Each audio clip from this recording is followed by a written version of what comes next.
മറ്റൊരു വാർത്ത കൂടി നമുക്ക് വന്നിട്ടുണ്ട്. നമ്മുടെ തേടി ഇന്ന് രാവിലെ എത്തിയതാണ്. അത് ഒരു സങ്കടം ഉളവാക്കുന്ന ഒരു വാർത്ത കൂടിയാണ്.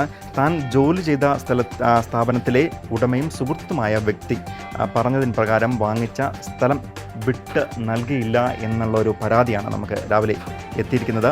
വണ്ടിപ്പെരിയാർ സ്വദേശികളായ ദമ്പതികളാണ് ഈ പരാതി നമ്മളെ അറിയിച്ചിരിക്കുന്നത്. ഇന്ന് ഏകദേശം 25 ലക്ഷം രൂപ സെൻറ്റിന് വില വരുന്ന സ്ഥലമാണ് ആ ഉടമ ഇവരെ പറഞ്ഞു പറ്റിച്ച് ഇവരുടെ കൈകളിൽ നിന്നും പണം വാങ്ങി സ്ഥലം നൽകാതെയുള്ള ഒരു പ്രവർത്തനം നടത്തിയിരിക്കുന്നത്. വളരെ മോശം പരിപാടി തന്നെയാണ്. എന്തായാലും കിടപ്പാടം പോലും ഇല്ലാത്തൊരു സ്ഥിതിയിലേക്കാണ് അവർ ഇപ്പോൾ പോകുന്നത്. വാടക വീട്ടിലാണ് കിടക്കുന്നതൊക്കെ നമ്മുടെ വന്ന് പറഞ്ഞു. എന്തായാലും ആ വാർത്ത കൂടി ഒന്ന് നമുക്ക് കാണാം. അത് ജനങ്ങളിലേക്ക് എത്തിക്കണം എന്നുള്ളൊരു അഭ്യർത്ഥന കൂടി അവർക്ക് ഉണ്ടായിരുന്നു. അതുകൊണ്ടാണ് ഈ വാർത്ത ചെയ്യുന്നത് പോലും. വാർത്തയിലേക്ക്. റെയിൻബോ ന്യൂസ് വാർത്തകൾ നിങ്ങൾക്കായി അവതരിപ്പിക്കുന്നത് Celebrating 25 years of excellence in education, Trinity Garden Public School, Vandiperiyar. The only CBSE school in Pyramid Taluk, offering a future-ready curriculum with AI and robotics spacious classrooms, where learning shapes the future. Enroll your child today at Trinity Garden Public School, Vandiperiyar. Vandiperiyar Pasumala ജംഗ്ഷനിൽ പലചരക്ക് വ്യാപാര സ്ഥാപനം നടത്തിവരുന്ന ദമ്പതികൾ ആയിരുന്നു സെന്തിൽ, മീന എന്നിവർ.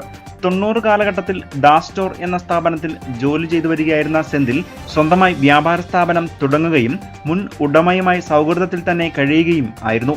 ഈ അവസരത്തിലാണ് വണ്ടിപ്പെരിയാർ ടൗണിലെ ബാറിന് എതിർവശമുള്ള 3 സെന്റ് സ്ഥലം വാങ്ങാൻ ഡാസ്റ്റോർ ഉടമ സെന്തിലിനോട് പറയുന്നത്. ഇതിൻ പ്രകാരം 2005 സ്ഥലം വാങ്ങുന്നതിനായി സെന്തിൽ പണം ഇടപാടുകൾ നടത്തുകയും ഭാര്യ മീനയുടെ പേരിൽ പട്ടയവും ലഭിക്കുകയും ചെയ്തു. തുടർന്ന് കുറച്ചു കാലം കഴിഞ്ഞ് സ്ഥലം നോക്കുമ്പോഴാണ് മുൻപ് കാണിച്ച സ്ഥലമല്ല ഉടമ പിന്നീട് കാണിക്കുന്നത്.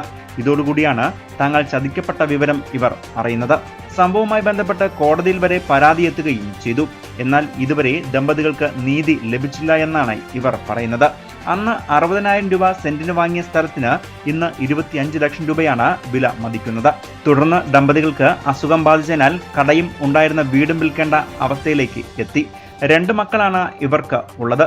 2 മക്കളിൽ ഒരാൾ പലചരക്ക് വ്യാപാര സ്ഥാപനത്തിൽ ജോലി ചെയ്താണ് ഈ കുടുംബം മുൻപോട്ട് പോകുന്നത്. തങ്ങൾക്ക് സ്ഥലം ലഭിച്ചില്ലെങ്കിൽ ആത്മഹത്യ അല്ലാതെ മറ്റു വഴികളില്ല എന്നാണ് ഇവർ പറയുന്നത്. അതും വലിയ ബുദ്ധിമുട്ടിലായിരുന്നു. ആ പൈസ ഇതുവരെ കിട്ടിയില്ല എന്ന് പുള്ളിക്കാരൻ പറഞ്ഞുകൊണ്ടിരുന്നത്. അപ്പോൾ ഇങ്ങനെ പുള്ളിക്ക് ചതിക്കുന്നത് ഇവരുടെ സ്വഭാവം തന്നെയാണ്. അത് പാവപ്പെട്ടവരോട് ചെയ്തത് മോശമാണ്. അതിന് കൂട്ടുകാരൻ നിന്നാലും അതും തെറ്റ് തന്നെയാണ്. പാവങ്ങളോട് ഇവർ ചതിച്ചിട്ട് ഇവർ എന്നാ ചെയ്യാൻ പോകണമെന്ന് എനിക്കറിയത്തില്ല. നമ്മൾ ഇപ്പോൾ ഇവരോട് ഇഷ്ടപ്പെട്ട് മേടിച്ചതല്ല. ഇവർ മനഃപൂർവ്വം നമ്മളെ കൊണ്ട് അത് കുളിയിൽ ചാടിച്ചത് പോലെയാണ്. ഇവരുടെ ആവശ്യത്തിന് നമ്മൾ ഉപയോഗിച്ചത് പോലെയാണ് അതായി. അന്നത്തെ സാഹചര്യത്തിൽ അവർക്ക് പൈസയുടെ ബുദ്ധിമുട്ട് ഉണ്ടായിരുന്നു. അപ്പോൾ അത് എനിക്ക് വ്യക്തമായിട്ട് പറയാം. ഇപ്പോൾ കാണുന്നവർക്ക് ആർക്കും അറിയത്തില്ല അയാൾക്ക് തന്നെ ബുദ്ധിമുട്ടെന്ന് പറഞ്ഞ് എല്ലാവരും ചോദിക്കും. പക്ഷേ അങ്ങനെയല്ല. യഥാർത്ഥത്തിൽ അന്നത്തെ സിറ്റുവേഷന് 2005 സമയത്ത് ആ സ്ഥലം മേടിക്കാൻ അവർക്ക് കുറച്ച് ബുദ്ധിമുട്ടായിരുന്നു. അപ്പോൾ അവർ എന്നോട് പറഞ്ഞത് ഈ സ്ഥലം നമുക്ക് മേടിച്ചില്ലെങ്കിൽ പുറകിൽ വേറെ ആരെങ്കിലും മേടിച്ച് പോയെങ്കിൽ നമുക്ക് വലിയ ബുദ്ധിമുട്ടായി പോകും. അപ്പോൾ നമ്മൾ തന്നെ മേടിക്കുമെന്ന് പറഞ്ഞ് അങ്ങനെയാണ് നിർബന്ധിച്ച് നിനക്ക് വീട് വയ്ക്കാൻ 3 സെൻറ്റ് മേടിക്കുമെന്ന് പറഞ്ഞ് നിർബന്ധിച്ച് മേടിച്ചതാ. അത് എനിക്ക് അപ്പോൾ വാങ്ങിക്കാനുള്ള സാമ്പത്തിക ബുദ്ധിമുട്ടൊന്നുമില്ല. ഏറെ പ്രതീക്ഷയോടെ ഭാര്യയുടെ താലിമാല അടക്കമുള്ള സ്വർണവും പണ്ടങ്ങളും വിറ്റാണ് സ്ഥലം വാങ്ങിയത്. അതിനുശേഷം വ്യാപാര വ്യവസായ ഏകോപന സമിതി ഭാരവാഹികളുമായും വണ്ടിപ്പെരിയാർ പോലീസ് ഉദ്യോഗസ്ഥരുമായും ചർച്ച നടത്തിയെങ്കിലും ആദ്യം സ്ഥലം വിട്ടു നൽകാമെന്ന ഉടമ പറയുകയും പിന്നീട് അത് നടക്കില്ല എന്ന് പറയുകയുമായിരുന്നു. ഇപ്പോഴാണെങ്കിൽ സ്ഥലത്തിന്റെ പേരിലുള്ള ലോണും നിലനിൽക്കുകയാണ്. ഇതും അടയ്ക്കാൻ കഴിയാത്ത സ്ഥിതിയിലാണ് ഇവർ ഉള്ളത്.